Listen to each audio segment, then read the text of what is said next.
दोस्तों आजकल एक web series the secret of शिलेदार जो कि हॉटस्टार ओटीटी पे टेलीकास्ट हो रही है के बारे में बहुत चर्चा हो रही है।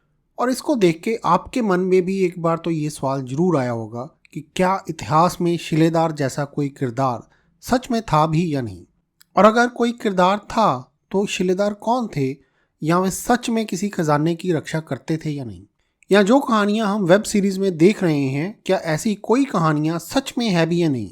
तो दोस्तों आज हम जानेंगे कि शिलेदार कौन थे, इतिहास के पन्नों से शिलेदार के बारे में कुछ प्रसिद्ध कहानियां, और इसके साथ ही बात करेंगे कि क्या आज भी उनके वंशज मौजूद हैं या नहीं।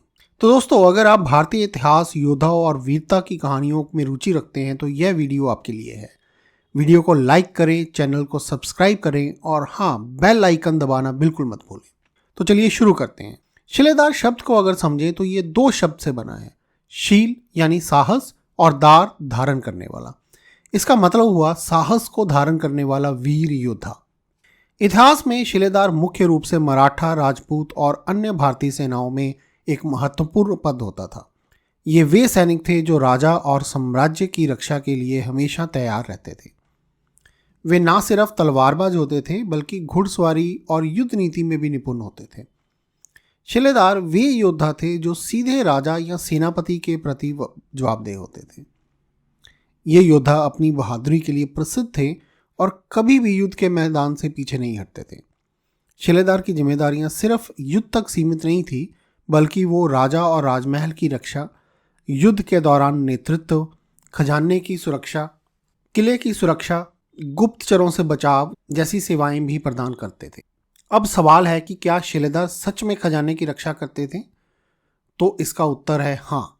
कई ऐतिहासिक कहानियों के अनुसार शिलेदार को किले और खजाने की रक्षा का जिम्मा दिया जाता था।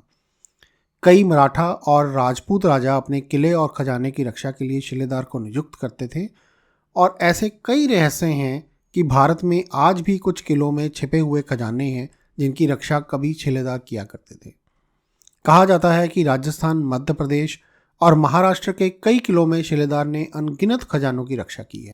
और यह भी कहा जाता है कि आज भी कई किलों में ऐसे रहस्यमयी खजाने हैं जिनकी रक्षा कभी शिलेदारों ने की। कुछ मान्यताओं के अनुसार इन खजानों को छिपाने के लिए शिलेदारों ने कई गुप्त सुरंगों का निर्माण किया था। इतिहास में ऐसी बहुत सी कहानियां हैं और उसमें से ही एक है राजस्थान के रणथंभौर किले की रहस्यमयी कहानी। जी हाँ, राजस्थान का रणथंभौर किला 14वीं सदी में रणथंभौर किला राजा हेमराज चौहान के अधीन था। राजा हेमराज एक कुशल शासक थे, लेकिन उनके शासनकाल में कई बार दिल्ली सल्तनत और अन्य राज्यों के आक्रमण हुए। रणथंभौर किला अपने अजेय होने के कारण प्रसिद्ध था, लेकिन किले के भीतर मौजूद विशाल खजाने की कहानियां शत्रुओं के आकर्षण का केंद्र बन चुकी। राजा ने अपने खजाने की रक्षा के लिए शिलेदार को नियुक्त किया था। कहते हैं कि ये शिलेदार केवल युद्ध कला में ही निपुण नहीं थे, बल्कि उन्हें एक गुप्त योगी द्वारा एक जादुई मंत्र भी दिया गया था। रणथंभौर किले में नियुक्त शिलेदार के प्रमुख का नाम वीरभान था। वीरभान और उनके साथी योगी नारायण दास से दीक्षा प्राप्त कर चुके थे। योगी नारायण दास एक प्रसिद्ध योगी थे जिन्होंने राजा हेमराज चौहान को यह मंत्र प्रदान किया था।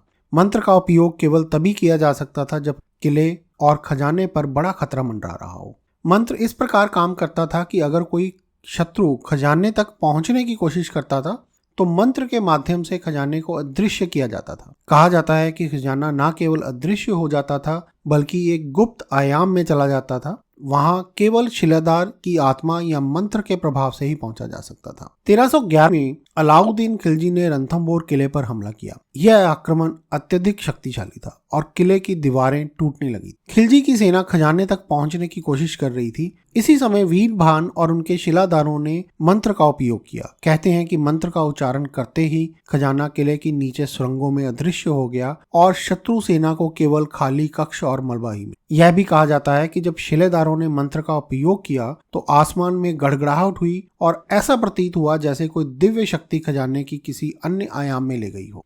आज भी रणथंभौर किला अपनी गुप्त सुरंगों और खजाने की कहानियों के लिए प्रसिद्ध है। स्थानीय ग्रामीणों का मानना है कि खजाना अभी भी किले के नीचे मौजूद है, लेकिन वह जादुई शक्ति द्वारा सुरक्षित है। आधुनिक समय में अगर बात करें तो कुछ खजाना खोजने वाले स्थान पर आए, लेकिन किसी को खजाने का कोई निशान नहीं मिला। सुरंग के भीतर जाने का प्रयास करने वाले कुछ लोग आज भी अनहोनी घटनाओं का शिकार हो जाते हैं। दोस्तों, यह कहानी कितनी सच्ची या कितनी झूठी है इसके बारे में तो नहीं कहा जा सकता। हाँ, यह इतिहास के पन्नों में मौजूद है और आज भी लोगों में बहुत प्रसिद्ध है। और ऐसी ही एक और कहानी है राजस्थान के कुंभलगढ़ की कहानी।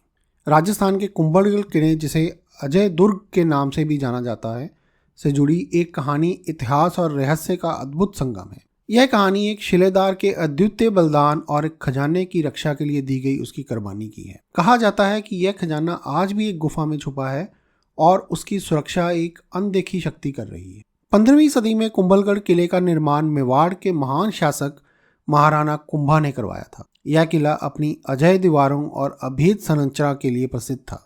इस किले में एक विशाल खजाना रखा गया था जो सोने चांदी के सिक्कों, कीमती जवाहरातों और अनमोल धरोहरों से भरा हुआ। महाराणा कुंभा ने इस खजाने की सुरक्षा के लिए अपने सबसे विश्वास पात्र शिलेदार वीरम देव को नियुक्त किया। वीरम देव न केवल एक कुशल योद्धा थे बल्कि अपनी निष्ठा और साहस के लिए भी जाने जाते थे। उन्हें किले के भीतर मौजूद एक गुप्त गुफा की रक्षा का दायित्व सौंपा गया था जहां खजाना रखा। कहानी के अनुसार जब कुंभलगढ़ पर मुगल सेनाओं ने आक्रमण किया तो महाराणा कुंभा ने किले की रक्षा के लिए अपनी सेना को तैनात किया। हालांकि मुगलों की विशाल सेना ने किले को चारों ओर से घेर लिया और दीवारें टूटने लगी। इस दौरान महाराणा कुंभा ने अपने खजाने को सुरक्षित रखने का आदेश दिया। वीरम देव, जिनको खजाने की रक्षा की जिम्मेदारी सौंपी गई थी, उन्हें यह निर्देश दिया गया कि किसी भी परिस्थिति में यह खजाना दुश्मनों के हाथ ना लगे। वीरम देव ने खजाने को लेकर किले के भीतर मौजूद एक गुप्त गुफा में शरण ले ली। कहते हैं कि गुफा के प्रवेश द्वार पर वीरम देव ने जादुई मंत्रों और गुप्त तंत्रों का उपयोग कर एक सुरक्षा कवच तैयार कर लिया। लेकिन जब मुगल सैनिक खजाने के करीब पहुंचने लगे तो वीरम देव ने एक कठोर निर्णय लिया। उन्होंने गुफा के प्रवेश द्वार को भीतर से ही पत्थरों और चट्टानों से बंद कर लिया और खुद को गुफा में कैद कर लिया और दुश्मनों को खजाने तक पहुंचने से रोक दिया। वीरम देव ने इस गुफा के अंदर भूख और प्यास से अपनी जान दे दी, लेकिन खजाने को सुरक्षित रखा। और यह भी कहा जाता है कि उनकी आत्मा आज भी इस गुफा में ही मौजूद है और खजाने की रक्षा कर रही है। गुफा का स्थान आज भी कुंभलगढ़ किले के भीतर एक रहस्य बना हुआ है। कई लोग कहते हैं कि गुफा के पास जाने पर अजीब सी आवाजें सुनाई देती हैं, जैसे कि कोई अपनी उपस्थिति का आभास करवा रहा हो। स्थानीय लोगों का मानना है कि वीरम देव की आत्मा अब भी गुफा और खजाने की रक्षा करती है। गुफा में प्रवेश करने वालों को कभी कभी अजीब घटनाओं का सामना करना पड़ता है, जैसे कि उनके रास्ते में अचानक पत्थरों का गिरना या रास्ता भटक जाना।